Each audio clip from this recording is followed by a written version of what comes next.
छत्तीसगढ़ में बस्तर संभाग के बीजापुर जिले के पत्रकार मुकेश चंद्राकर की हत्या के मामले में राजधानी रायपुर में भी धरना प्रदर्शन किया जा रहा है। तमाम पत्रकार यहां पर मौजूद है। प्रिंट, इलेक्ट्रॉनिक और सोशल मीडिया, यूट्यूब, तमाम जिस भी तरीके से पत्रकारिता लोग करते हैं वो सब यहां पर इसलिए आए हैं क्योंकि इस तरीके की घटना छत्तीसगढ़ में अपने आप में एक बड़ी और ऐसी घटना है जिसको न तो नज़रअंदाज किया जाना चाहिए, ना ही इस पर कोई कमी बरतनी की जानी चाहिए, इस पर कड़ी कार्रवाइयाँ होनी चाहिए। लेकिन सबसे बड़ी बात कि आखिरकार कौन था वो हत्यारा जिसने पत्रकार की हत्या की।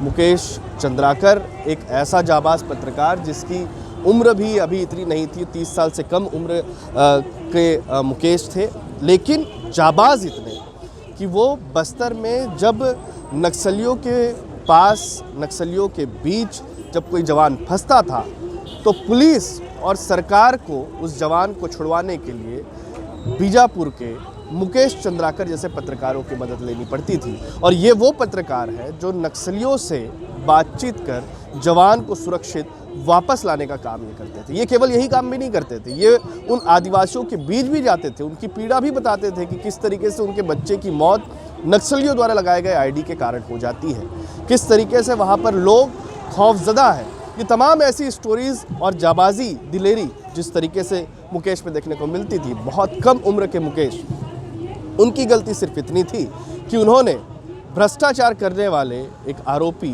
ठेकेदार सुरेश चंद्राकर, जो उनके ही समाज का है, रिश्ते में उसका भाई भी लगता है, उसने जो भ्रष्टाचार किया उसको उजागर करने में, क्योंकि वो एक नेशनल न्यूज़ चैनल के पत्रकार के साथ सहयोगी के रूप में काम कर रहे थे मुकेश, उनका सहयोग केवल इतना था कि बीजापुर में जब वो पत्रकार इस न्यूज़ को खबर करने के लिए गए कि कैसे गंगालूर से बनाई जाने वाली 52 किलोमीटर की सड़क पर पहले 56 करोड़ रुपए का जो राशि है वो उस पर पहले लाई जाती है और उसके बाद उसका रीटेंडर करके उस राशि को 120 करोड़ रुपए तक बढ़ा दिया जाता है, लेकिन वो सड़क जस की तस यानी कि पूरी तरीके से बन भी नहीं पाती। और अब भी उस सड़क को लेकर जांच की बात कही जा रही है सरकार की तरफ से उस खुलासे के बाद।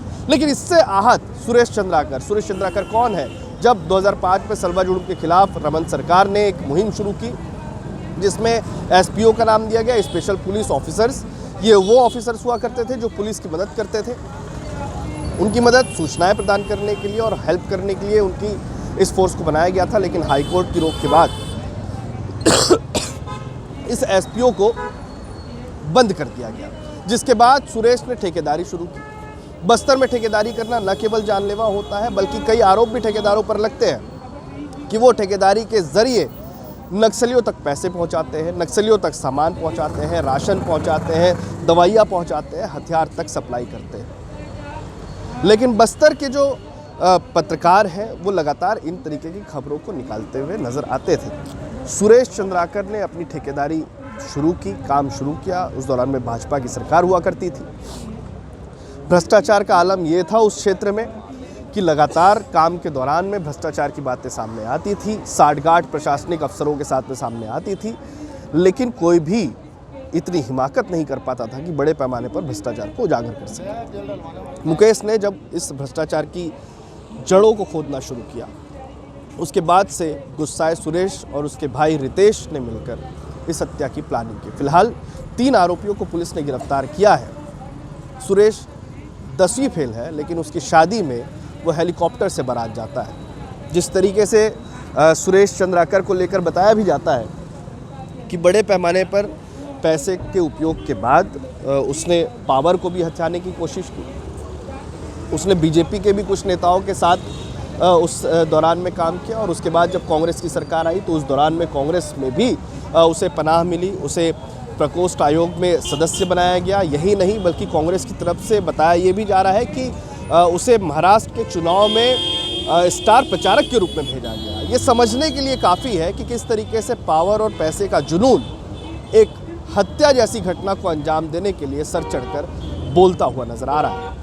लेकिन सुरेश और रितेश पर क्या कार्रवाई होगी, कितनी कड़ी कार्रवाई होगी, ये अब भी भविष्य के गर्त में है। और इसी की मांग करते हुए जो तमाम पत्रकार हैं, न केवल छत्तीसगढ़ के, न केवल बस्तर के, न केवल राजधानी के, बल्कि देश भर के पत्रकार सरकार से गुहार लगा रहे हैं, पुलिस से गुहार लगा रहे हैं कि किसी भी कोई भी कड़ी बचनी नहीं चाहिए और इस पर कड़ी से कड़ी सज़ा उसको मिलनी चाहिए। छत्तीसगढ़ से TV9 के लिए अमित मिश्रा।